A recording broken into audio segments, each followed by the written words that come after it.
Hello, Hello, everybody. everybody. Thank you Thank you for for having me having on me on such an such an esteemed esteemed panel. panel. I'd like to tell you a little bit about who I am, how I got here, where things were, and where I hope they go in the future. So, kind of like Albert Hoffman on Bicycle Day discovered LSD serendipitously and realized he had a profound mystical experience. My first LSD experience, I didn't know that I was dosed with LSD, and I had a profound mystical experience. And like many people who have their first psychedelic flood dose experience, the next morning they wake up and they say, oh my God, if everybody in the world would take this drug, this is the cure for world peace. Um, it's some 30, 40 years later. Um, and I've changed my opinion on that somewhat. Um, Before I became an MD, while attending medical school, I lived with the Huichol Indians, a culture that was not accessible by any way except flying in or hiking in, who live in the Sierra Madres. And here I am, a Jewish kid who went to yeshiva in Brooklyn, New York, and I'm in the mountains of Mexico. And I haven't shown these before, but I first put them on Instagram about a week ago. And this is a Huichol shaman's belt. Let me see if I can get it into the camera. So when you go on the yearly pilgrimage to pick your buttons, and these are the shaman's hawk feathers. The person who leads the dance is leading the dance with these hawk feathers, who, while on peyote, are blazing. But I realized nobody was going to listen to me unless I had some credentials, and I have many credentials. So I trained in internal medicine, cardiology, spent a decade being a director of an ER, got board certified in addiction medicine, 3 fields of forensic medicine, including forensic psychology. And I've been researching. My reason for becoming a physician was because I saw the medical benefit of psychedelics in somewhere around 1980. And I coined this term neuropsychiatric immunology. When I got back to the States, my path took me very far away from anything to have to do with psychedelics. And I went into emergency medicine because I like to say every patient interaction I've had since then, since has been affected by that very first LSD trip. Um, so let's talk a bit about why Ibogaine is important.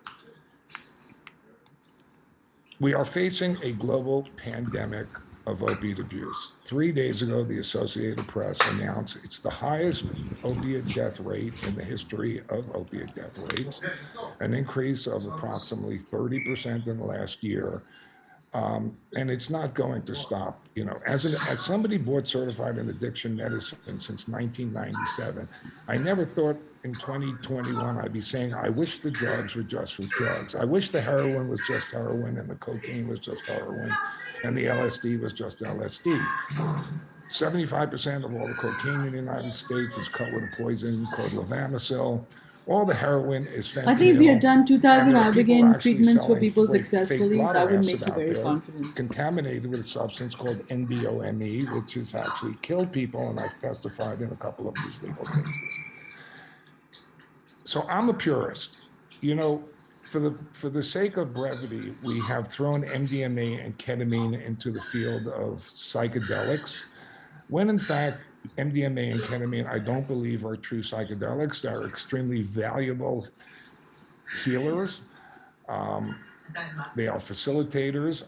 We run a ketamine clinic here in Miami Beach, but we only do intravenous heroic doses of ketamine. Patients will have a breakthrough on that very first experience.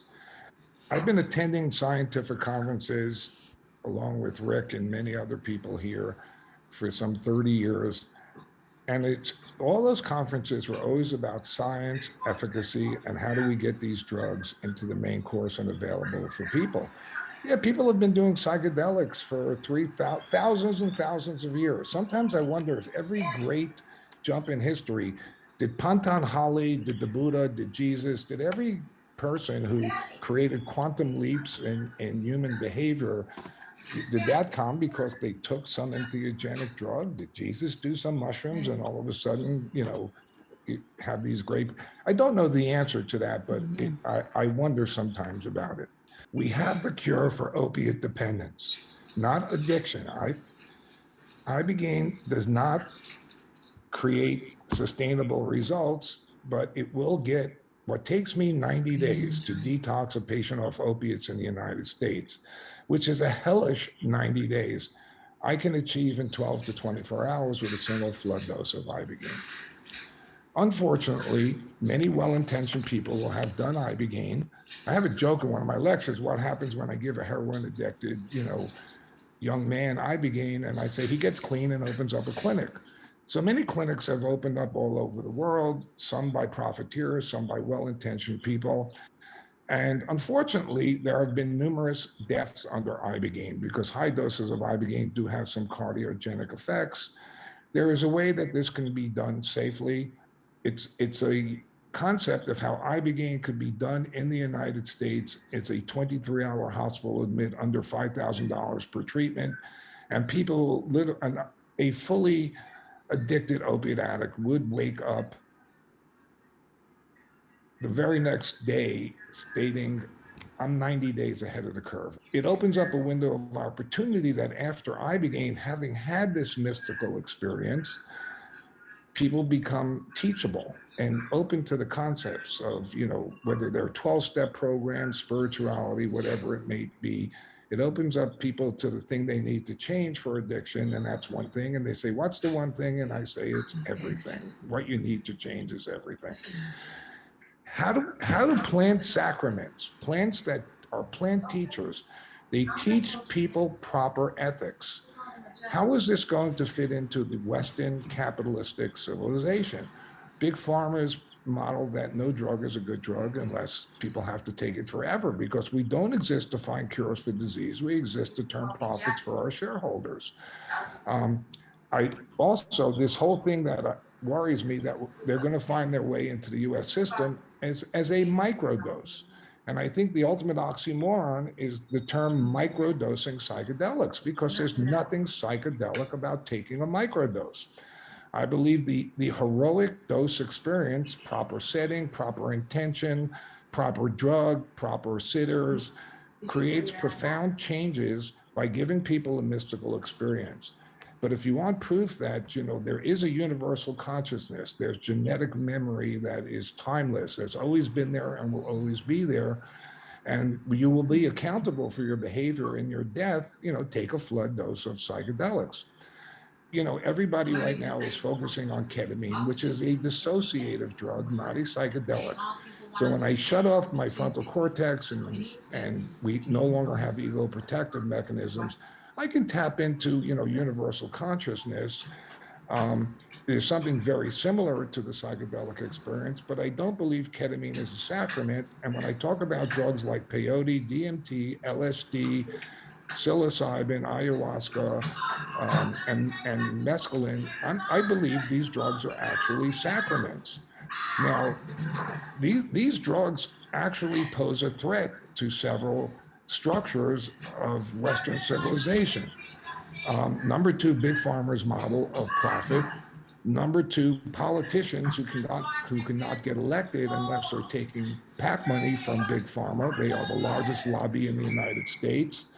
And number three, our U.S. justice system the United States, the most civilized country in the world, incarcerates more of our patient population than any other country in the world, and yet we're supposed to be the good guys.